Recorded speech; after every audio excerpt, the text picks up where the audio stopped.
اپنے گردیاں دا بھی علاج کرانا پہنتا ہے ہلکا پھلکا کہ ڈی ہائیڈریشن دی وجہ تو انہیں بھی تھوڑی بہت پرابلم آ جاتی. لیکن میں مسجد وچ بیٹھ کے کہنا مینوں عید دی ایڈی خوشی نہیں ہوندی جڈی رمضان دے آن دی خوشی ہوندی. میرے دل وچ اس چیز دا اتنا مطلب محبت ہے میرے دل دے اندر اور اتنا میں شوق ہے اس چیز دا کہ یا اللہ شکر ہے تو ساڈے جہاں گناہگاراں تے راضی ہون والا مہینہ آ گیا اے سانو روزہ رکھن دی توفیق دینی ہے. میں پھر رکھ ہی دینا. بھوک زیادہ لگدی ہے پیاس زیادہ لگدی ہے نو ڈاؤٹ ایسا ہوندا ہے لیکن میں مڑ بھی رکھنا اور اللہ سن توفیق دیندا ہے رکھنے آ. بھائی جی یہ مطلب کی ہے؟ یہ مطلب یہ ہے کہ اگر تواڈے اندر ایمان ہے اور تانوں شوق ہے اور تانوں محبت ہے رمضان نصیب ہے تو اللہ تانوں رکھن دی توفیق دے.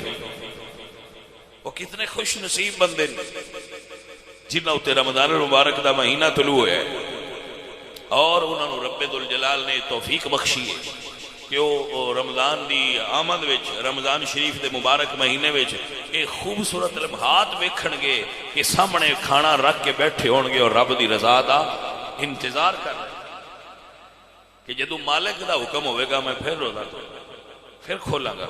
تو بھائیو اور عزیزو روزہ ایمان دی قوت نال رکھیا جائے.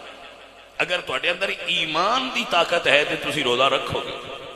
اچھا پیاس لگدی ہے تو بھیا جے پیاس نہیں لگنی تو پھر روزہ کی ہے؟ جی بھوک بڑی لگدی بھئی اگر بھوک ہی نہیں لگنی تو پھر کی روزہ ہے؟ بھوک لگے پیاس لگے دماغ گھومے گا تو راضی ہوئے گا.